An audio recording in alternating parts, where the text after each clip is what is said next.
শীতে পরিস্থিতি খারাপ হবে এটা বলবার এখন আর বাকি নেই। তবে বাস্তবতা হচ্ছে পরিস্থিতি কতখানি খারাপ হবে বা কতখানি ঝুঁকিপূর্ণ হবে তা নির্ভর করবে আপনার আমার আচরণের উপর। আমরা যদি স্বাস্থ্যবিধিগুলো মেনে চলি, পারস্পরিক আলাপচারিতার মাঝেও যদি আমাদের মুখ থেকে মাস্কগুলো না নামাই, কিংবা নিয়মিত বিরতিতে জীবাণুনাশক দিয়ে হাত জীবাণুমুক্ত করে নিই, তবে হয়তো এই যাত্রায় সবাই মিলে আরও একটু সাবধান, সতর্ক এবং সুস্থ থাকতে পারবো।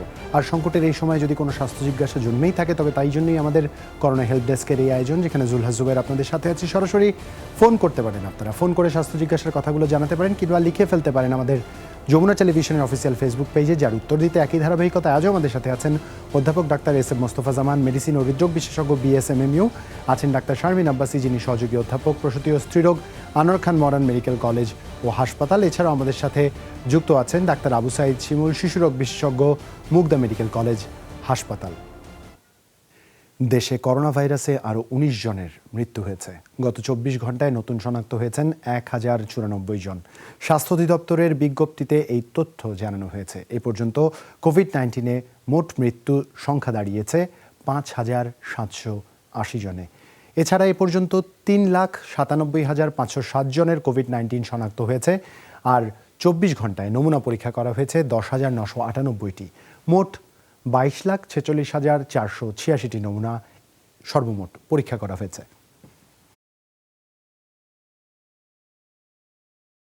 যেমনটা সচেতনতার কথা প্রতিদিন বলি, আজও বলছি, নিয়মিত বিরতিতে জীবাণুনাশক কিংবা সাবান পানি দিয়ে আপনার দুহাত জীবাণুমুক্ত করে নিতে একদমই ভোলা যাবে না। এবং সবচেয়ে বড় যে বিষয়টি, এই যে গেল কয়টা দিন যে হুট করে বৃষ্টিটা আসলো, যে বৃষ্টিটার জন্য হয়তো আমরা প্রস্তুত ছিলাম না, তাতে কিন্তু প্রকৃতিতে একটা বিশাল পরিবর্তন এসছে।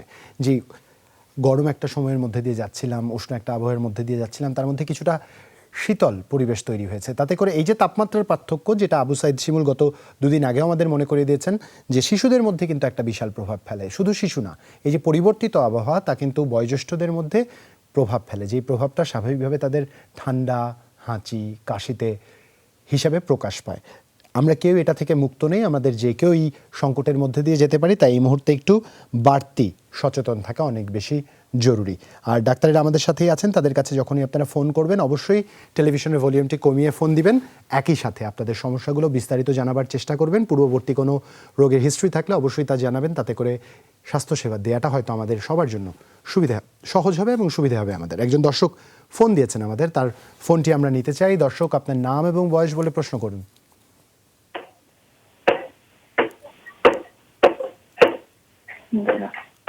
দর্শক, আপনার নাম এবং বয়স বলে প্রশ্ন করুন। হ্যাঁ, আমার নাম হচ্ছে মৌরি, বয়স হয়েছে 23 বছর। জি মৌরি, বলুন। আমি সাভার থেকে বলছি। জি। আমার বাবু হয়েছে 11 মাস ধরে। জি। অথচ এখন আর কি মিন্স হয়নি। আচ্ছা, আর কোনো সমস্যা এটা ছাড়া? সমস্যা মাঝে মাঝে বুকের এই জায়গায় আর কি একটু ব্যথা করে। বুকে ব্যথা করে, একটু তথ্য দিয়ে সহায়তা করবেন। আপনার কি প্রেগন্যান্সির সময় বা এর আগে যখন থাইরয়েডের টেস্ট করা হয়েছিল, ওই থাইরয়েডের মাত্রাটি মনে আছে? না না, তা তো মনে নাই। থাইরয়েডের এর মধ্যে আর থাইরয়েডের টেস্টও করা হয়নি? না। আচ্ছা, ডাক্তার শারমিন আব্বাসী, আপনি শুনছিলেন, যদি আর কিছু জানবার থাকে আপনার। বাচ্চা কি শুধুই আপনার বুকের দুধ খাচ্ছে দিনে এবং রাতে সব সময়? আচ্ছা, ঠিক আছে, আমরা বুঝতে পেরেছি। এরকম সমস্যা আসলে এর আগে অনেকবার এসেছে আমাদের করোনা হেলথ ডেস্কে। যেটি হয় যে এডমিনিস্ট্রেশনটা বন্ধ থাকে যখন প্রেগন্যান্সি হয় তার পর। তো আমরা এই প্রশ্নটা এই কারণেই জিজ্ঞেস করি যে বাচ্চাকে এক্সক্লুসিভলি ব্রেস্টফিডিং করে কিনা। দিনে এবং রাতে সমানভাবে যদি বাচ্চা বুকের দুধ খায়, তখন কিন্তু অনেক সময় মায়েদের এডমিনিস্ট্রেশনটা বন্ধ থাকে। এটাকে আমরা বলি ল্যাকটেশনাল অ্যামিনিউরিয়া। ল্যাকটেশন মানে বুকের দুধ খাওয়া বাচ্চার, এবং সেই জন্য যে এডমিনিস্ট্রেশনটা বন্ধ, সেটাকে বলা হয় অ্যামিনিউরিয়া। আমার ধারণা ওনার এই কারণেই হয়েছে। তারপরেও যখন 6 মাস বয়সের পর থেকে আমরা বুকের দুধের পাশাপাশি অন্যান্য খাবারও কিন্তু একটু দিতে বলি। যখন সেই ওয়েনিংটা শুরু হয়ে যায়, তখন কিন্তু আমরা মায়েদেরকে বলি যে এখন একটু সচেতন হতে হবে। কারণ ল্যাকটেশনাল অ্যামিনিউরিয়ার যে পুরো যে সুফলটা, ওটা কিছুটা অংশে আপনি নাও পেতে পারেন, কারণ বাচ্চা এখন বুকের দুধ খাওয়াটা কিছুটা কমিয়ে দিয়েছে। সেজন্য আমরা বলি যে ব্যাক টু দ্য কন্ট্রাসেপশন। এবং কন্ট্রাসেপশনে আমরা এমন কন্ট্রাসেপশন ওনাদেরকে দেই, যেটাকে আমরা বলি যে আপনার ব্রেস্ট ফিডিং এর মিল্কটাকে যেন কমায় না। এক্ষেত্রে বাংলাদেশে ব্রেডিকান নামে একটা ওষুধ পাওয়া যায়। যদি উনি ওরাল পিল খেতে চান অ্যাজ এ কন্ট্রাসেপশন, তাহলে প্রতি রাতে উনি নিতে পারেন। এটি গেল প্রথম একটি প্রসঙ্গ। আর সেকেন্ড সেটি হচ্ছে মেইল কন্ট্রাসেপশন, অর্থাৎ ব্যারিয়ার বা কন্ডম, এটা কিন্তু আমরা খুব অ্যাপ্রিসিয়েট করি এই সময়টুকুতে ব্যবহার করা। তাহলে যেটা হয় যে হরমোনাল যে তারতম্যটা সেটা মায়ের হয় না, এবং যেটি হচ্ছে সেটা হচ্ছে প্রেগন্যান্সি হওয়ার ভয় থাকছে না। কারণ এই যে পিউপেরিয়াম পিরিয়ডের পরে যখন বাচ্চা ব্রেস্ট ফিডিং করে, আগে একটা বাচ্চা ভূমিষ্ঠ হয়েছে, এর মাঝেও কিন্তু অনেক মায়ের এমন ঘটনা আছে যারা প্রেগন্যান্সি চান না কিন্তু আনওয়ান্টেড প্রেগন্যান্সি হয়ে গেছে। অতএব সেই জায়গাটাতেও আমাদের মায়েদের একটু সচেতন হতে হবে। আমি বলবো যে উনি একটু প্রেগন্যান্সি টেস্টটা করুন। যদি টেস্টটা নেগেটিভ হয় তাহলে ওনাকে আমি অনুরোধ করব ট্যাবলেট নরমাল সকালে ২টো রাতে ২টো এভাবে ৫ দিন খান, খেয়ে আপনি ব্লিডিংটা হওয়ার। এরপর আপনি একটু শান্তি পেয়ে গেলেন যে না আমার প্রেগন্যান্সি নাই, আমার ব্লিডিংও হলো, এভরিথিং ইজ ফাইন। এবার আপনি ডিসিশন নেন আপনি ওরাল পিলে যাবেন নাকি আপনি ব্যারিয়ার কন্ট্রাসেপশন ব্যবহার করবেন। যদি ওরাল পিলে যান তাহলে ট্যাবলেট ব্রেডিকান মাসিকের ৩য় দিন থেকে আপনি শুরু করবেন, যেই নিয়ম আছে ওই নিয়মে খাবেন, এবং এটা আপনার ব্রেস্ট মিল্ককে কোনো রকম কমাবে না। এভাবেই আসলে চিন্তা করলে আমার মনে হয় যে একটু সেফ থাকা যাবে। ধন্যবাদ ডাক্তার শারমিন আব্বাসী। একজন দর্শক আছেন আমাদের সাথে, দর্শকের ফোনটি আমরা নিতে চাই। দর্শক, আপনার নাম এবং বয়স বলে প্রশ্ন করুন। জি, আসসালামু আলাইকুম। ওয়ালাইকুম আসসালাম। জি, আমি সাভার থেকে জাকারিয়া বলছিলাম। জি জাকারিয়া ভাই, টেলিভিশনের ভলিউমটি কমিয়ে দিবেন। জি, এবার বলুন আপনার কি স্বাস্থ্য সমস্যা। আমার সমস্যা হচ্ছে যে বিগত ৮-১০ দিন হলো আমি যখন ঘুম থেকে উঠি, ওঠার পরে দেখবো যে আমার পিঠের মাঝখানে যে আমাদের মেরুদণ্ডের হাড়টা আছে, এই হাড়টা আমার কাছে প্রচন্ড ব্যথা হয়। আচ্ছা ব্যথা হওয়ার পরে ঘুম থেকে ওঠার পর যখন ২-২.৫ ঘন্টা পরে যখন আমি হাঁটাহাঁটি করি, তারপরে দেখা যাচ্ছে আমার এটা আস্তে আস্তে কমে যাচ্ছে। আবার যখন আচ্ছা। রাত্রে যখন বিছানায় শোয়ার পর আমি এই ব্যথাটা অনুভব করি। আচ্ছা, আমার এই সমস্যাটা হচ্ছে ৮-১০ সেক্ষেত্রে দিন একটু হলো। তথ্য দিয়ে সহায়তা করবেন। আপনার বয়স কত? যে আমার বয়স ৩২। 32। ওজন কত আপনার? ওজন আমার 85। 85 কেজি। আপনি যে বিছানায় ঘুমান, বিছানাটা কি নরম নাকি কিছুটা শক্ত? জি, একটা তোষক দেওয়া আছে আর কি। একটা তোষক দেয়া। জি, বালিশ আবার কটা মাঝে ব্যবহার মাঝে করেন? ফ্লোরেও ঘুমাই আর কি। আচ্ছা, ফ্লোরে ঘুমান মাঝে মাঝে। জি জি জি। আচ্ছা, বুঝতে পেরেছি। ডাক্তার এস এম মোস্তফা জামান, আপনি শুনছিলেন। জি, জুবায়ের আসলে খুব চমৎকারভাবে সব প্রশ্নগুলো করেছেন যেগুলো হয়তো আমি করতে চাচ্ছিলাম। তবে এর সাথে ডায়াবেটিস, উচ্চ রক্তচাপ আছে কিনা সে বিষয়ে আসলে জানতে চাচ্ছি। জি, আমার ডায়াবেটিস নাই স্যার। কিছুদিন আগে আমি মাপছিলাম, খাবার পরে মাপছিলাম 5.6 আসলো। আর স্যার উচ্চ রক্তচাপ তো স্যার এমন ভাবে আর কি করা হয় নাই কখনো, কিন্তু মাঝে মধ্যে দেখা যায় জি। স্যার 90-130 এমন আর কি থাকে আর কি স্যার। ১৩০-৯০ আসলে আমরা বলবো স্বাভাবিকই আছে। কারণ কি যে আপনার সমস্যাটি কিন্তু অনেকগুলো কারণ হচ্ছে, তার মধ্যে একটি উচ্চতা আর তুলনায় আপনার ওজনটি অনেক বেশি। আপনি নিশ্চয়ই বুঝতে পারছেন শরীরের ওজনের কারণে কিন্তু এই সমস্যা হতে পারে। তো ১ম কাজ হবে ওজনকে নিয়ন্ত্রণ করার জন্য কিছু কার্যকলাপ করে, তার মধ্যে আমরা বলছি একটু এক্সারসাইজ করতে হবে এবং ওজন যেভাবে হোক কমিয়ে ফেলতে হবে। কারণ বাড়তি ওজনের জন্য কিন্তু এই সমস্যাটা হচ্ছে। সঙ্গে যে প্রশ্নগুলো জুবায়ের করেছেন, যেমন যদি উঁচু বালিশে ঘুমিয়ে থাকেন সেটি আসলে আমরা বন্ধ করে থাকি।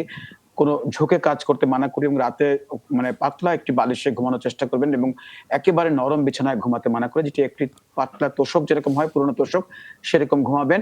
আরেকটি বিষয় একটু যেভাবে হোক ওজন কমাবেন এবং ওজন কমালে কিন্তু আপনার সমস্যা কমে যাবে। তবে আপাতত আমরা বলব যে আপনি ট্যাবলেট ইটোরিক্স, যদি ব্যথা বেশি হয় কয়েকদিন আপনি 90 মিলিগ্রাম একটি করে প্রতি রাতে খাবেন, ৭ দিনে ৭টি। সঙ্গে ট্যাবলেট প্যান্টোনিক্স ২০ মিলিগ্রাম সকালে একটি রাতে একটি, এটি কয়েকদিন খাবেন এবং ট্যাবলেট সিডালুড 2 মিলিগ্রাম অর্ধেক করে প্রতি রাতে খাবেন। এরকম ১ সপ্তাহ খাবেন বা ২ সপ্তাহ খেতে পারেন।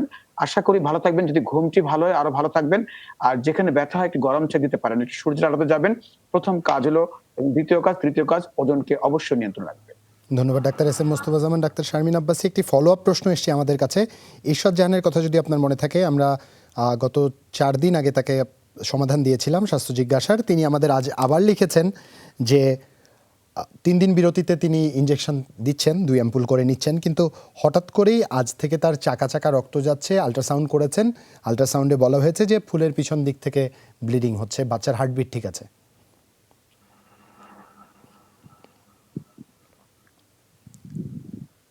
ডাক্তার শারমিন আব্বাসী।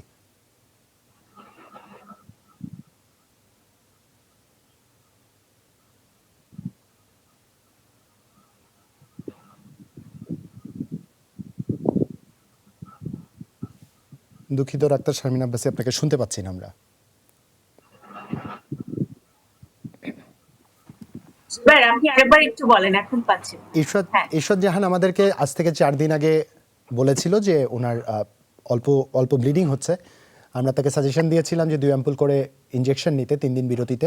তিনি তা নিয়েছেন, কিন্তু আজ হঠাৎ করে তার চাকা চাকা রক্ত যাচ্ছে। এর মধ্যে তিনি একটি আল্ট্রাসাউন্ডও করিয়েছেন, যেখানে বলা হয়েছে যে ফুলের পিছন দিক থেকে ব্লিডিং হচ্ছে। বাচ্চার হার্টবিট ঠিক আছে।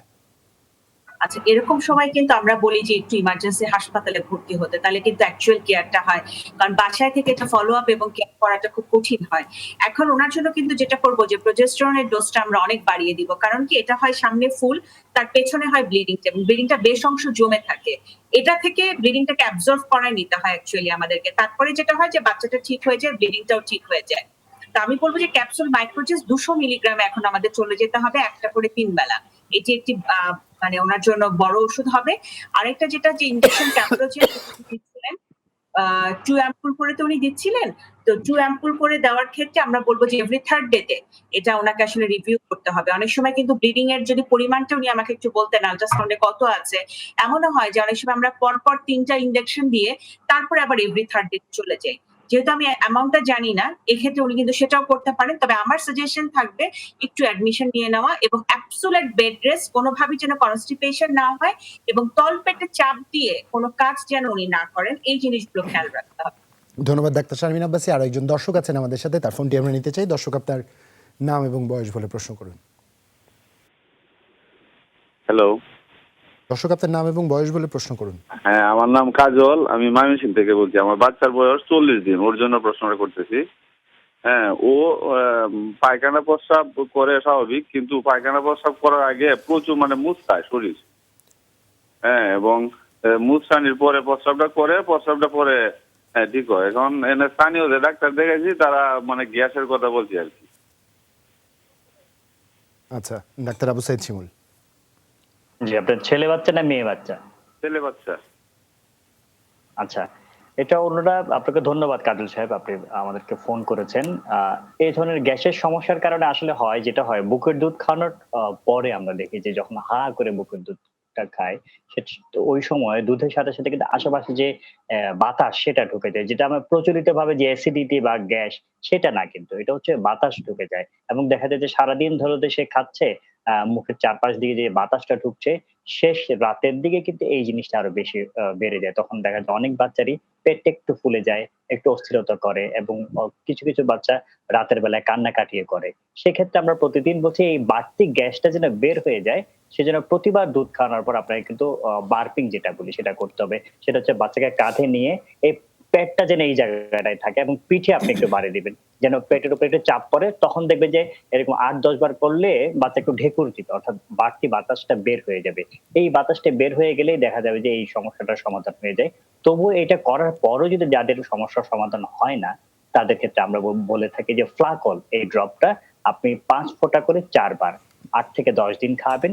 সেই সাথে আপনি দেখবেন যে বারবার 1 ঘন্টা পর পর বা আধা ঘন্টা পর পর যেন মা দুধ না খাওয়ায়, অন্তত একটু গ্যাপ যেন যায়। আমরা বলি 2 থেকে 3 ঘন্টা, কারণ আমরা সকলেই জানি পেটে যদি আমাদের কোনো কিছু ঢুকে সেটা মিনিমাম 2 ঘন্টা কিন্তু পাকস্থলীতে থাকে। তো এই সময়টা কিন্তু বাচ্চাকে দিতে হবে। এই সময়টা দিলে দেখবেন যে বাচ্চা ভালো হয়ে গেছে।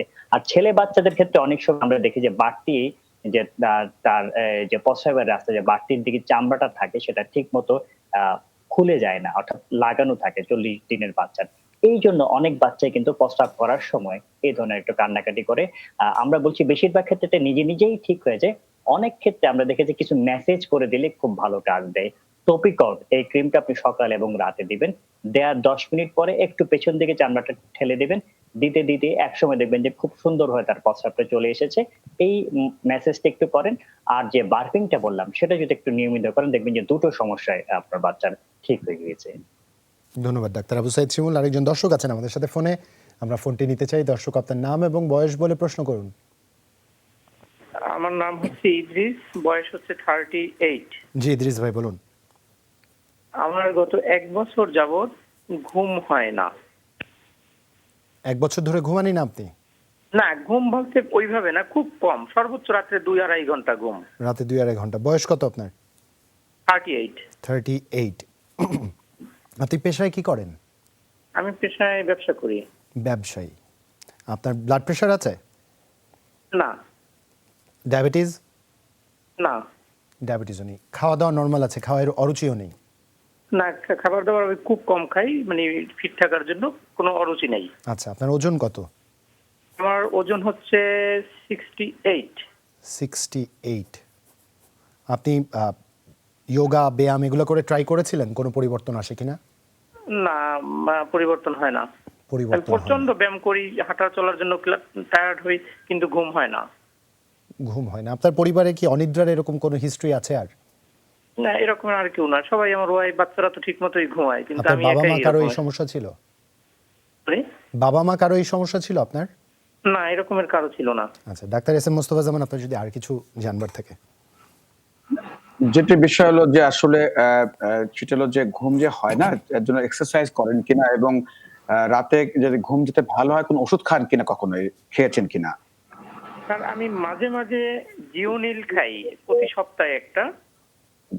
এটা প্রথম জি। যখন শুরু করি তখন হয়তো, কিন্তু এখন হয় না।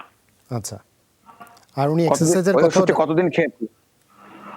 প্রতি সপ্তাহে একটা খাইতাম, তাও সবসময় খাই না, এরকম মনে হয় 3-4 মাস মধ্যে খাই না। গত সপ্তাহে খাইছি একটা, তা ঘুম হয় না স্যার।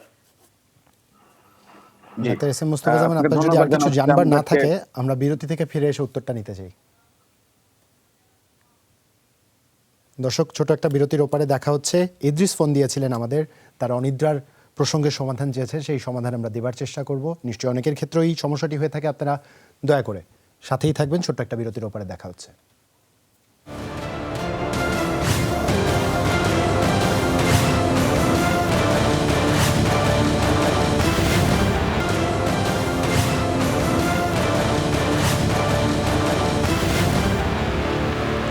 স্বাগত আরও একবার, দেখছেন করোনা হেল্প ডেস্ক। জুলহা জুবের আপনাদের সাথেই আছি। দর্শক, বিরতিতে যাবার আগে ইদ্রিস ভাই ফোন দিয়েছিলেন, একটি সমস্যার কথা আমাদের বলেছেন, যেটা আমাদের অনেকের ক্ষেত্রেই হয়তো কমন। প্রত্যেককে গুরুত্ব সহকারে বলবো, লক্ষ্য করে খেয়াল করবেন professor doctor S M Mostafa Zaman কি সমাধান দিচ্ছেন আমাদের। জি, আমি প্রথমে ধন্যবাদ জানাচ্ছি আমাদের দর্শককে। আসলে তার এই যে সমস্যাটার কথা আমাদের কাছে প্রশ্ন করেছেন, আসলে এত লম্বা সময় ঘুমিয়ে না থাকার কোনো কারণ আছে কিনা, তো এই বিষয়টা আমাদের কাছে একটু অনেকটাই একটু রহস্যময় লাগছে যে এত দীর্ঘ সময় তিনি বলছেন ঘুমাচ্ছেন না। যদিও কিছু গবেষণা আছে আন্তর্জাতিক পর্যায়ে যে ঘুমানো কত ঘন্টা ঘুমালে আসলে একজন শরীরের মানুষের জন্য স্বাভাবিক। আবার কিছু গবেষণা আছে যে কত বছর অনেকেই বলছেন না ঘুমিয়ে থেকেছেন, এরকম তার মতন অনেকে বিভিন্ন কিছু গবেষণা আছে। তবে ঘুমের সাথে যেহেতু স্বাস্থ্যের সম্পর্ক আছে, তার যেহেতু কোনো স্বাস্থ্যহানি হচ্ছে না, সে বিষয়টা কিন্তু আমাদেরকে একটু আলোড়িত করেছে। তার কিন্তু কোনো সমস্যা হচ্ছে না বলছে। তবে আমরা বলব ঘুমানোর কিছু টিপস দিতে পারি। যেমন ধরুন, আমরা বলি যে একটু আগে একটু রাতের খাবার খেয়ে নিতে। আমরা বলছি যে রাতে ঘুমানোর সময় যাতে স্মার্টফোন অথবা টিভি সেটের সামনে রুমের মধ্যে না রাখেন। ধর্মীয় অনুশাসন যেমন নামাজ পড়া বা মুসলমানদের জন্য এরকম বিষয় রাতের বেলা করা, এবং কিছু বই পড়া, গান শোনা, এরকম কিছু করতে পারে, মেডিটেশন করা। তার সাথে আমরা বলব কি দিনের বেলা যাতে না ঘুমান। দিনের বেলা ঘুমালে কিন্তু অনেক সময় রাতের ঘুমের অসুবিধা হয়, এবং দুশ্চিন্তা মুক্ত রাখা। সেজন্য নিজেকে যদি তিনি তার যেসব কারণে ইরিটেশন হচ্ছে, সেই ইরিটেশন গুলো যদি বাদ দিতে পারেন এবং লাইফস্টাইলকে এমনভাবে সাজাতে পারেন, কিছু এক্সারসাইজ করবেন, সে এক্সারসাইজটা রাতের বেলা নয়। এবং চা, কফি যেগুলো আছে এগুলো আপনি যতটা সম্ভব কম পান করতে পারেন। ক্যাফেইন যেগুলো ব্রেইনে ইরিটেশন করতে পারে। এরকম আরো অনেক বিষয় আছে যেগুলো আপনি ঘুমকে সহায়তা করতে পারে। তবে আমি মনে করি তিনি যদি চেষ্টা করেন ঘুমের পরিবেশের জন্য চেষ্টা করতে পারেন। সাময়িকভাবে যে জোলিয়াম ওষুধটি খাচ্ছেন এটি খেতে পারেন। এটি খেয়ে কিন্তু কিছু ঘুম আসতে পারে। ঘুম আসার পরে কয়েকদিন পরে তারপর বাদ দিয়ে দেব। অর্থাৎ আমরা বলছি যেমন ধরুন একটি ট্রেন লাইন থেকে পড়ে গেল। আমরা কিন্তু ট্রেন থেকে উঠিয়ে দিলাম, তখন কিন্তু তার সহায়তা লাগছে না। তো সাময়িকভাবে জোলিয়াম যে ওষুধটি খাচ্ছেন কয়েকদিন খেতে পারেন রাতে। খাওয়ার পর যখন ঘুমটি তার নিয়মিত হবে, আস্তে আস্তে করে সেই ওষুধটি বাদ দিতে পারেন। এবং তার সাথে আমরা যে এতক্ষণ পরামর্শ দিলাম সেগুলো মেনে চলবেন। আমার দৃঢ় বিশ্বাস এগুলো মেনে চলে তার অবশ্যই ঠিক মতো ঘুমাতে পারবেন এবং নিয়মিত তিনি তার ঘুমকে এনজয় করতে পারবেন। ধন্যবাদ ডাক্তার এস এম মোস্তফা জামান। একজন দর্শক আছেন আমাদের সাথে। দর্শক, আপনার নাম এবং বয়স বলে প্রশ্ন করুন। আসসালামু আলাইকুম। ওয়ালাইকুম আসসালাম। আমি কুড়িগ্রাম থেকে বলতেছি, উম্মে কুলসুম। জি, কুলসুম বলুন। আমার পিরিয়ডের 15 দিন পরে ব্যথা শুরু হয়। আচ্ছা, বয়স কত আপনার? 28। 28 বছর বয়স। বিবাহিত আপনি? না। আনম্যারিড। ডাক্তার শারমিন আব্বাসী, আপনার যদি আর কিছু জানবার থাকে। পর্যন্ত ব্যথাটা থাকে। আচ্ছা, পিরিয়ডের 15 দিনে ব্যথাটা হয়, ব্যথাটা কতদিন থাকে আপনার? পরবর্তী পিরিয়ড হওয়া পর্যন্ত 15 দিনের মতো থাকে। আচ্ছা, সেই ব্যথার জন্য কোনো ওষুধ খেতে হয় আপনাকে নাকি এমনি ভালো হয়ে যায়? কোনো পেইন কিলার খান? না, ওই যে গ্যাসের ট্যাবলেটের সাথে ওই যে নরভিস খাই আমি। আচ্ছা, বুঝতে পেরেছি। আপনার আর কোনো সমস্যা আছে? যখন মাসিকটা শুরু হয় তখন কি ব্যথা কমে নাকি তখন আরো ব্যথা বাড়ে? না, তখন ব্যথা থাকে না। তখন ব্যথা থাকে। আর আপনার যেটা আছে সাদা ব্যথার স্রাব সময় না জাতীয় কোনো প্রচন্ড সমস্যা আছে? গ্যাসের প্রবলেম হয়। হ্যাঁ, সাদা স্রাব আছে? না, না। আচ্ছা, ধন্যবাদ আপনাকে। উনি আসলে যে জন্য আমাদেরকে ফোন করেছে, রেগুলারলি মেনস্ট্রুয়েটিং যারা তাদের আমরা বলি যে ওভুলেশন বলে একটা বিষয় আছে, অর্থাৎ ডিম ফোটা এবং ডিম তৈরি হয়, রিপ্রোডাক্টিভ এজের মোটামুটি সব মেয়েদেরই হয়। তো ওভুলেশন পেইনটা আসলে 14 এবং 15তম দিনে হয়। উনি সেই ধরনের পেইনই একটা ফিল করছেন। এখন এই পেইনটা অনেক সময় আনম্যারিড মেয়ে যারা আছে তাদের কারো কারো ক্ষেত্রে তীব্র হয়। যখন তীব্র হয় তখন আসলে ঝামেলাটা হয়। তখন ওনারা ভাবেন যে এটা আসলে একটা সমস্যা করছে। তো এটা অ্যাকচুয়ালি ওভুলেটরি পেইন। আর যেহেতু মেনস্ট্রুয়েশন হলে তার ওরকম কোনো ব্যথা নেই, তাহলে যে বিষয়গুলো আমরা ভয় পাই, এন্ডোমেট্রিওসিস একটা বড় সমস্যা ইউটেরাসের, ইনফেকশন একটা বড় সমস্যা ইউটেরাস, এই ভয়গুলো আসলে এখানে নেই। এটা গ্র্যাজুয়ালি ঠিক হয়ে যাবে। তারপরে যদি তীব্র ব্যথা হয় উনি ট্যাবলেট অ্যালজিন 2 করে 3 বেলা 5 দিন ওই সময় যদি খেতে পারবেন, এটা নিয়ে খুব একটা চিন্তা করার কোনো কারণ আমি দেখছি না। ধন্যবাদ ডাক্তার শারমিন আব্বাসী। ফারজানা শাহিন আমাদের আগেও প্রশ্ন করেছিলেন তার বোনের জন্য, যার বয়স 12, আজও প্রশ্ন করছেন। কিছুদিন আগে শ্বাসকষ্টের সমাধানের জন্য প্রশ্ন করেছিলেন। ডাক্তার আবু সাইদ স্যারের, শিমুল স্যারের ইনস্ট্রাকশন অনুযায়ী প্রতিদিনই পরের দিনই ডাক্তার দেখিয়ে কিছু টেস্ট করিয়েছে এবং তিনি ডেল্টাসন সিরাপের কথা বলেছিলেন। এটি বেশ কাজে দিয়েছে আলহামদুলিল্লাহ, কিন্তু এখন সে প্রায়ই কোমরের বাম দিকে টান অনুভব করে এবং তৎক্ষণাৎ মাথা ঘুরিয়ে ওঠে। এই সমস্যার জন্য কি করতে হবে, কোন মেডিসিনটা নিতে হবে জানতে চেয়েছেন ডাক্তার আবু সাইদ শিমুল। আসলে আমরা এই ধরনের প্রশ্ন অনেক পাচ্ছি এখন। সেটা হচ্ছে আসলে মাথা ঘুরিয়ে ওঠার যে অনেকগুলি কারণ থাকতে পারে। এই সময় সবাই কিন্তু বিভিন্ন ধরনের দুশ্চিন্তা রয়েছে। এই যে একটু আগে অধ্যাপক মোস্তফা জামান যে প্রশ্নের উত্তর দিলেন যে ঘুম আসছে না, এগুলো বড়দের মধ্যে যে ধরনের সমস্যা আমরা দেখছি এই করোনা কালে, বাচ্চাদের মধ্যে বিভিন্ন ধরনের সমস্যা দেখতে পাচ্ছি। যে মাথা ঘুরিয়ে পড়ে যাওয়ার সাথে কোমরে ব্যথার কিন্তু আসলে চিকিৎসা শাস্ত্র অনুযায়ী কোনো সম্পর্ক নেই। সেটা বিভিন্ন কারণেই হতে পারে। এই সময় যেহেতু উদ্বেগ উৎকণ্ঠা রয়েছে, স্কুল বন্ধ, বাইরে যেতে পারছে না। তবে অনেক বাচ্চা যেটা হয়, এক মানুষের কিন্তু ব্যথার তীব্রতা এক এক রকম। হয়তো তার মধ্যে অনেক ব্যথার তীব্রতা অনেক বেশি। আর ডেল্টাসন সিরাপ বা ওষুধগুলি কিন্তু দীর্ঘদিন খাওয়া যায় না। এগুলো খেলে দুটো জিনিস এখানে হতে পারে। একটা হচ্ছে তার হাড় ক্ষয় হতে পারে কিন্তু, আর একটা অ্যাসিডিটি বেড়ে যাবে। আরো অনেক কারণ আছে, কিন্তু এই ক্ষেত্রে এই দুটো হওয়ার একটু সম্ভাবনা রয়েছে। সেক্ষেত্রে আমরা বলবো ডেল্টাসন যে ওষুধটা আপনি খাচ্ছিলেন, উপকার পায় বলে অনেকে দীর্ঘদিন ধরে এটা কন্টিনিউ করবেন না। এটা যত দ্রুত পারেন আপনি বন্ধ করে দিবেন। এটা হচ্ছে প্রথম পরামর্শ। আরেকটি যেটা হচ্ছে বাচ্চাদের কিন্তু দুর্বলতার জন্য মাথা ঘুরাতে পারে। তাদের অনেকেই এই বয়সের মেয়েদের কিন্তু এনিমিয়া থাকে, সেটা একটা কারণ। আর যেটা হয় যে তাদের খাওয়া দাওয়া কিন্তু কমে যায়। এখন ব্যথার জন্য আপনি যেটা করতে পারেন যে নাপা, এই ট্যাবলেটটা একটা করে 4 বার দিবেন। ওই জায়গাটায়, কোমরের জায়গাটায় আপনি একটু গরম সেক দিবেন। যদি দেখেন যে অ্যাসিডিটি হয়, অমিডন 10 মিলিগ্রামের একটা করে 3 বার খাবেন। অনেক ক্ষেত্রে বাচ্চাদের ক্ষেত্রে আমরা দেখেছি যে ব্যাকলো 10 মিলিগ্রাম শুধুমাত্র রাতে একবার। এটা যদি খান মাসেলটা একটু রিল্যাক্স হবে, তখন সে উপকার পাবে। এই জিনিসগুলো করার পরও দেখছেন যে না, তার মাথা ব্যথা বা মাথার উপরে হঠাৎ করে পড়ে যাওয়ার সমস্যাটা রয়েছে, তখন আমরা রেয়ার ক্ষেত্রে কোনো ব্রেইনের সমস্যা আছে কিনা সেটা তখন দেখবো সিটি স্ক্যান বা ইইজি করে। তবে এই জিনিসগুলো একটু করে দেখান। তার মধ্যে যদি কোনো দুশ্চিন্তা থাকে, সকলে মিলে তাকে উৎসাহিত করুন, তার ভুল ধরবেন না, তাকে বকাঝকা করবেন না, এবং ঘুমটা যেন রেগুলার থাকে। সন্ধ্যার পর থেকে যেন চা কফি এগুলো না খায়।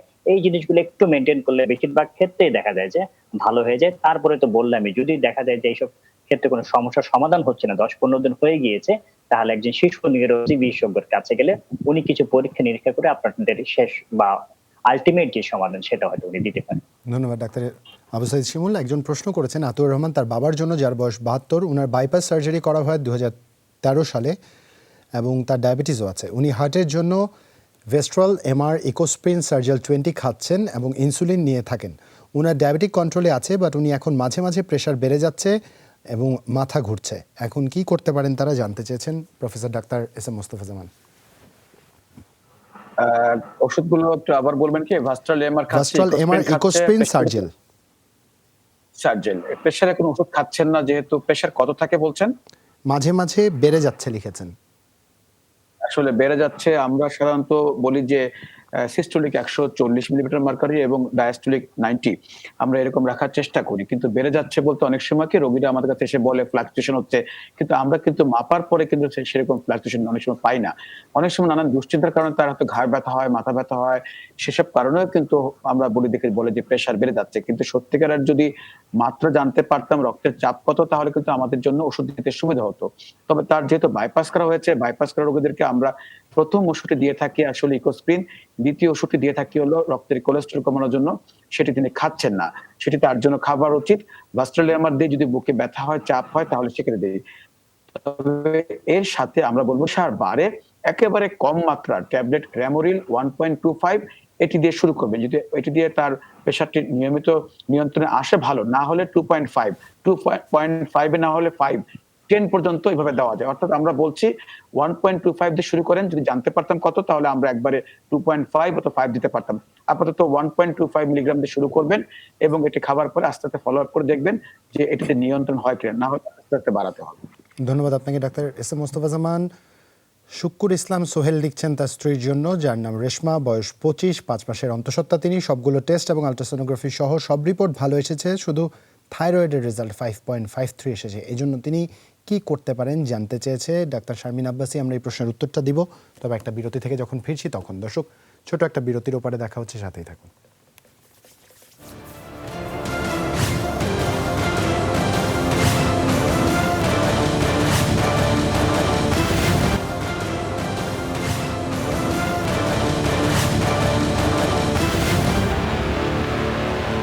বিরতির পর আরও একবার স্বাগত। করোনা হেল্প ডেস্কের এই পর্যায়ে জুলহা জুবাইর আপনাদের সাথেই আছে। সরাসরি চলে যেতে চাই ডাক্তার শারমিন আব্বাসীর কাছে। একটি প্রশ্ন ছিল। 5 মাসের আসলে প্রেগন্যান্সিতে যেই মারা আছেন তাদের কয়েকটা জিনিস আমরা ইভালুয়েশন করতে বলি। এর মধ্যে খুব ইম্পর্টেন্ট একটা বিষয় হচ্ছে অ্যানোমালি স্ক্যান, অর্থাৎ বাচ্চার অঙ্গ প্রত্যঙ্গ, বিশেষত হার্ট, লাংস, স্টমাক, লিভার, যেগুলো আসলে খালি চোখে দেখা যায়, আল্ট্রাসাউন্ড করে বোঝা যায়, সেই জিনিসগুলো প্রপারলি তৈরি হয়েছে কিনা সেটা আসলে দেখি আমরা। এক্ষেত্রে ওনার আসলে অ্যানোমালি স্ক্যানটা করা হয়েছে কিনা এই বিষয়টি জানা আমাদের দরকার। আর আল্ট্রাসাউন্ড বলতে নরমাল আল্ট্রাসাউন্ড করলে হবে না, আমরা একটা অ্যানোমালি স্ক্যানের জন্য বিশেষ আল্ট্রাসাউন্ড সেটা এই সময় করতে বলি। আরেকটি হচ্ছে টিটি টিকা যাদের দেওয়া থাকে না তাদের ক্ষেত্রে আমরা বলি যে যখন 5 মাস হয়ে যায় তখন আপনারা ফার্স্ট ডোজ অফ টিটি টিকাটা দেবেন এবং যখন 1 মাস চলে যাবে তারপর সেকেন্ড ডোজটা কমপ্লিট করবেন। সেই বিষয়টা এখানে খেয়াল করতে হবে। আর তৃতীয় যে প্রবলেমটি উনি বলেছেন টিএসএইচ লেভেল, এটা কিন্তু হাই আছে। আমরা বলি যে প্রেগন্যান্সিতে একটা smooth running of the pregnancy এবং বাচ্চার প্রপার ডেভেলপমেন্টের জন্য আসলে আমাদের expected level of the TSH level হচ্ছে 2.5 থেকে হাইয়েস্ট 3 এর মধ্যে আমরা রাখতে চাই। তাহলে যেহেতু ওনার বেশি এসেছে, আমি বলবো যে একটু ট্যাবলেট থাইরক্স 50 মাইক্রোগ্রাম প্রতি সকালে একটি করে খালি পেটে। এটি মনে রাখার জন্য রোগীদেরকে আমরা শিখিয়ে দিই যে দাঁত ব্রাশ করার আগে আমাকে একটা ওষুধ খেতে হয়। এটা যদি মনে রাখা যায় তাহলে দেখা যায় যে কোনোভাবে মিস হয় না। সেভাবে উনি খাওয়ার পরে আবার 1 মাস পরে একটা টিএসএইচ লেভেল রিভিউ করবেন। সেটার লেভেলটা দেখে তখন আমরা জাজ করব যে আমরা ডোজটাকে আর একটু বাড়াতে হবে নাকি কমাতে হবে। এছাড়া বাকি যেভাবে ওনার চলছে আমি মনে করি অ্যাবসলিউটলি ফাইন, ঠিক আছে। ধন্যবাদ আপনাকে ডাক্তার শারমিন আব্বাসী। আরো একজন দর্শক আছেন আমাদের সাথে। দর্শক, আপনার নাম এবং বয়স বলে প্রশ্ন করুন। আসসালামু আলাইকুম। ওয়ালাইকুম আসসালাম।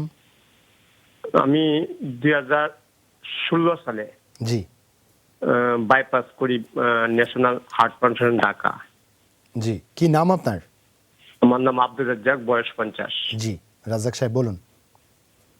বাইপাস করার পর এখন বর্তমানে আমার বুকে চাপ চাপ লাগে ঈদের পর, মানে আগস্টে।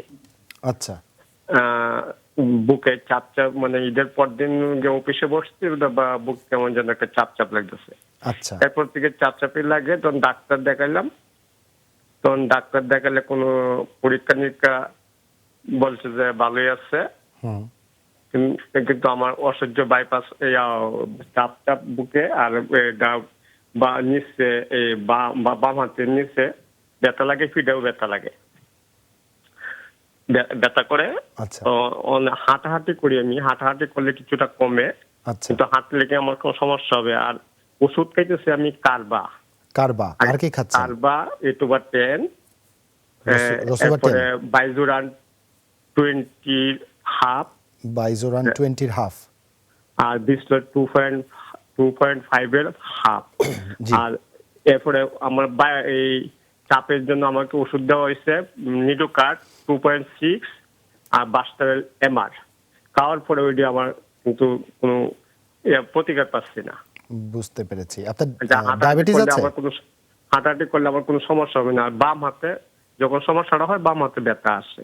বাম হাতে ব্যথা আসে। আপনার কি ঝুঁকে কাজ করতে গেলে কষ্ট হয় বা এমন কিছু হয় কিনা?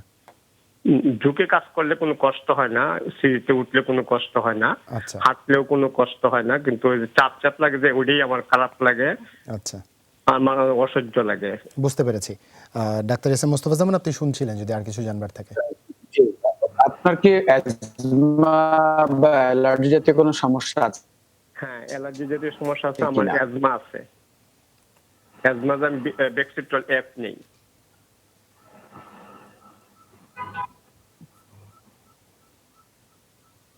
বা ধূমপান করার না, জি ধূমপান আমি করি না। আপনি নেন? জি, আমাদের কাছে তাই বলবেন যে ঠিক করলে কষ্টে কষ্টে হাঁটতে পারেন, উঠতে পারেন দোতলা 3 তলা পর্যন্ত জি, হাঁটাহাঁটি করতে পারেন। কয়তলা পর্যন্ত উনি আপনি যে হাঁটাহাঁটি করতে বললেন, পারেন বলেছেন? আপনার সিঁড়ি ভাঙতে কোনো কষ্ট হয় কিনা রাজাক সাহেব? উঠতে পারি, কোনো সমস্যা নাই।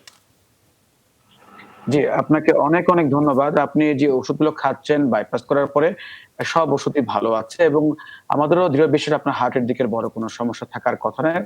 যেহেতু আপনি বাইপাস করেছেন, আধুনিক চিকিৎসা করেছেন এবং এর সাথে আপনি যে ওষুধগুলো খাচ্ছেন সবগুলো ওষুধই খুবই ভালো মতো চলছে। তবে আপনার কার্ডিয়াক ছাড়াও আরো ২ টি বিষয় আমাদের চিন্তা করার বিষয় ছিল। যেমন একটি আমরা ইতিমধ্যে জেনেছি যে আপনার অ্যাজমার সাথে সম্পর্কিত, অ্যালার্জির সাথে সম্পর্কিত সমস্যা আছে। সেজন্য আপনি ইনহেলার ব্যবহার করছেন।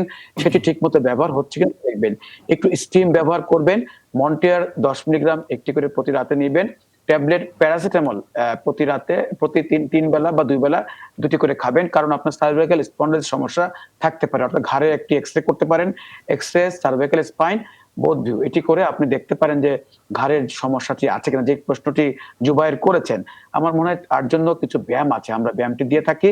সেই ব্যায়ামগুলো করতে পারলে আপনার বুকের যে কষ্টটা সেটিও কিছুটা কমে যাবে। যেমন আমরা বলি হাত দুটো আস্তে করে দেওয়ালটাকে ধাক্কা দিতে বলি। তাতে করে বুকের যে এখানে মাংসপেশিগুলো আছে, হাড় আছে, জয়েন্ট গুলো আছে সেগুলো শক্তিশালী হবে। একই রকম আমরা হাতের পিছন দিকে এরকম করে কিছু ব্যায়াম দেই। পিছনে পানি খরচ করার সময় যে ব্যায়ামগুলো আছে এগুলো দিই। এগুলো করলে আস্তে আস্তে কিন্তু আপনার এই কষ্ট কমে যাবে। আরেকটি হলো যে বাইপাস করার পর যেখানে হাড় কেটে বাইপাস করা হয়েছিল সেখানে একটু টান টান লাগে, সেখানে কিন্তু আপনার হয়তোবা স্টিচ দেওয়া হয়, সেটি কিন্তু ক্ষত আপনার শুকানোর পরেও কিন্তু কিছুটা বুকে ব্যথা থাকে। সেটি কিন্তু হার্টের সাথে সম্পর্ক নয়, হাড়ের যে জোড়া লাগিয়েছিল তার সাথে কিছু সম্পর্ক। আমার মনে হয় আপনি ভয় পাবেন। যে এক্সারসাইজ গুলো দেখালাম এক্সারসাইজ গুলো করুন। আরেকটি হলো যে প্যারাসিটামল ওষুধগুলো দিলাম এটি একটি করে ৩ বেলা খান, ২ সপ্তাহ খান, দেখেন কমে কিনা। আর ইনহেলারটি ব্যবহার করছেন তার সাথে আমি আরো একটি ওষুধ দিলাম মন্টিয়ার, লাগলে ফেক্সোফেনাডিন ১২০ মিলিগ্রাম। এটিও আপনি ২ সপ্তাহ খান, প্রতি রাতে একটি করে। আর হার্টের যে ওষুধগুলো খাচ্ছেন সেগুলো নিয়মিত খেয়ে যান। আমার দৃঢ় বিশ্বাস আপনি একেবারে আস্তে আস্তে ভালো হয়ে যাবেন এবং হার্টের দিকের বড় কোনো সমস্যা থাকবে না। ধন্যবাদ আপনাকে ডাক্তার এস এম মোস্তফা জামান। ডাক্তার আবু সাইদ শিমুল। মিনহাজ উদ্দিন আমাদের প্রশ্ন করেছেন সিরাজগঞ্জ থেকে, তার ছেলের বয়স ৫ বছর, গ্যাসের সমস্যার কারণে ইতোপূর্বে ইসবগুলের ভুসি খেতে বলেছিলেন। ওর অ্যালার্জি, ঠান্ডা, কাশির সমস্যা আছে। এই অবস্থায় ইসবগুলের ভুসি খাওয়াতে সমস্যা বেড়ে যাবে কিনা, শীতকালে ইসবগুলের ভুসি খাওয়ানো যাবে কিনা, সবসময় হাঁচি হয় ওর, টোফেন সিরাপ খাওয়াচ্ছি, একদিন বাদ দিলেই হাঁচি বেড়ে যায়, পরামর্শ চেয়েছে ডাক্তার আবু সাইদ শিমুল। আপনাকে ধন্যবাদ আসলে প্রশ্ন করার জন্য। আপনার কথা থেকে তো বোঝা যাচ্ছে যে ইসবগুলের ভুসিকে মোটামুটি উপকার পেয়েছেন, সেজন্য এটা কন্টিনিউ করবেন কিনা সেটা জানতে চেয়েছেন। আসলে এই ক্ষেত্রে আমরা সবাইকে বলছি যে ওষুধের উপর ডিপেন্ডেন্সি না এসে যদি এই ধরনের ন্যাচারাল রেমেডির প্রতি যদি আমরা একটু ঝুঁকি, তাহলে দেখবেন যে বাচ্চার জন্য না সকলের জন্য আমরা মঙ্গল। ওনাকে নিশ্চিন্ত ভাবে এটা বলতে চাই যে ইসবগুলের ভুসি আপনি দীর্ঘদিন ধরে খাওয়াতে পারবেন। সর্দি কাশি এসব হলে ইসবগুলের ভুসি খাওয়াতে কোনো মানা নেই, এমনকি শীতকালেও আপনি কিন্তু খাওয়াতে পারবেন। সেই সাথে দেখবেন যে একটু যদি আঁশযুক্ত খাবার খাওয়ান, পেঁপে, মিষ্টি কুমড়া, শাক এগুলি যদি খাওয়ান তাহলে কিন্তু বাচ্চার জন্য আরো ভালো হবে। আর সর্দির জন্য শুধু যে ওষুধ খেতে হবে টোফেন এই জাতীয় তা কিন্তু না, আমরা কিন্তু প্রতিদিন বলছি যে কি করতে হবে। আপনি কি করবেন? আপনি যেটা করবেন ধুলাবালি, মশার কয়েল, সিগারেটের ধোঁয়া, রান্নার ধোঁয়া এগুলো থেকে দূরে থাকবেন। কি খাওয়াবেন? সেটা গরুর মাংস, ইলিশ মাছ, চিংড়ি মাছ, বেগুন এই ধরনের অ্যালার্জি জাতীয় খাবারগুলো থেকে দূরে রাখবেন। আর কি পড়বে সে এই শীতের যখন সামনের দিকে আসে তখন কিন্তু যে সোয়েটার পরবে অনেক আঁশ থাকে, অনেকে কিন্তু তার থেকে হাঁচি হয়। যে অনেক কম্বল রয়েছে সেগুলি থেকে কিন্তু দেখা যায় যে ডাস্ট উঠে। এই জিনিসগুলো একটু খেয়াল রাখবেন। বাসায় আঁশযুক্ত কার্পেট রাখবেন না, আঁশযুক্ত খেলনা রাখবেন। এই জিনিসগুলো মানার পরও যদি দেখেন যে না, তবুও তার হাঁচিটা হচ্ছে, সেক্ষেত্রে আমরা বলবো হ্যাঁ, টোফেন এই জাতীয় যে কিটো টিফিন গুলো আপনি দীর্ঘদিন আপনি খাওয়াতে পারবেন। এমনকি পুরো শীতকাল দিলে, সামনের থেকে যে শীতকাল আসছে একদম ফেব্রুয়ারি মাস পর্যন্ত আপনি নিশ্চিন্তে নির্ভয়ে খাওয়াতে পারেন। এই ক্ষেত্রে কোনো সাইড এফেক্ট হবে না। সুতরাং বাচ্চা নিয়ে এই ক্ষেত্রে ভাবনার আপনার কোনো কারণ। ধন্যবাদ ডাক্তার আবু সাইদ শিমুল। আবিরা আজিজ আমাদের প্রশ্ন করেছেন, তিনি গত 3 বছর ঠিকমতো ঘুমাতে পারেন না, বলতে গেলে ঘুম হয়ই না। তার 2018-তে বাচ্চা কনসেপ্ট করার পর থেকে আজ পর্যন্ত ঘুম আসে না রাতে। তার সিজারিয়ান করার পর থেকে প্রেশার হাই। তিনি মাঝে মধ্যে রিভোট্রিল 2 মিলিগ্রাম খান। বাচ্চা নিতে পারবেন কিনা জানতে চেয়েছেন। তার বয়স 26, তার বেবির বয়স 2 বছর। ডাক্তার শারমিন আব্বাসী। না, বাচ্চা নেওয়ার প্ল্যানের আগে আসলে ওনাকে আগে ঘুমাতে হবে, ওনাকে ঘুম পাড়াতে হবে। এটার দায়িত্ব ওনার নিজের যেমন পরিবারের সবার, ওনার হাজবেন্ডেরও বড় একটা দায়িত্ব। ওনাকে আসলে যখন ঘুম পাড়িয়ে আমরা শিওর করতে পারবো যে 6 থেকে 8 ঘন্টা প্রতিদিন ঘুমান, তখনই আসলে আমি ওনাকে সাজেস্ট করবো প্রেগনেন্সি নেওয়ার জন্য। কারণ এখন ওনার ব্লাড প্রেশার অলরেডি বেশি, অর্থাৎ উনি ব্লাড প্রেশারের জন্য যে ওষুধটি খাচ্ছেন, আমি দামটি যেহেতু উল্লেখ করেননি, যেগুলো প্রেগনেন্সিতে সেফ, যখন থেকে মেয়েরা প্রেগনেন্সির জন্য ট্রাই করে তখন ওগুলোই শুরু করতে হয়, স্পেশালি ল্যাবেজেস অথবা নিডিপিনেসার। এই দুটোই সাধারণত আমরা দিই প্রেগনেন্সি প্ল্যানের সময়। সেটি দেখতে হবে, ব্লাড প্রেশারকে 140/90 নিচে রাখতে হবে, দুশ্চিন্তা দূর করতে হবে এবং যাবতীয় যত ধরনের বিষণ্ণতা আছে সেগুলো দূর করে যখন উনি এনশিওর করতে পারবেন যে আমি ঘুমাতে পারছি মিনিমাম 6 ঘন্টা, তখনই আসলে ওনাকে ছাড়পত্র দিব প্রেগনেন্সির জন্য, তার আগে নয়। আর এর নিয়মগুলো অথবা মোস্তফা যেমন আজকে ডিটেইল ভাবে বলেছেন, উনি যদি প্রোগ্রামটি দেখে থাকেন তাহলে উনি দেখছেন যে কিভাবে ঘুমাতে হবে আসলে। অসংখ্য ধন্যবাদ ডাক্তার শারমিন আব্বাসী। একই সাথে ধন্যবাদ ডাক্তার এস এম মোস্তফা জামান, ডাক্তার আবু সাইদ শিমুল, আপনাদের 3 জনকেই। দর্শক, কিছু কিছু সমস্যার সমাধান আমাদের নিজের কাছে আছে। যদি নিয়মিত একটি জীবনে আমরা ফিরে আসতে পারি তবে অনেক সমস্যা থেকে আমরা দূরে থাকতে পারবো। তাই অভ্যাসে পরিবর্তন আনি, সুস্থ থাকি। শুভরাত্রি।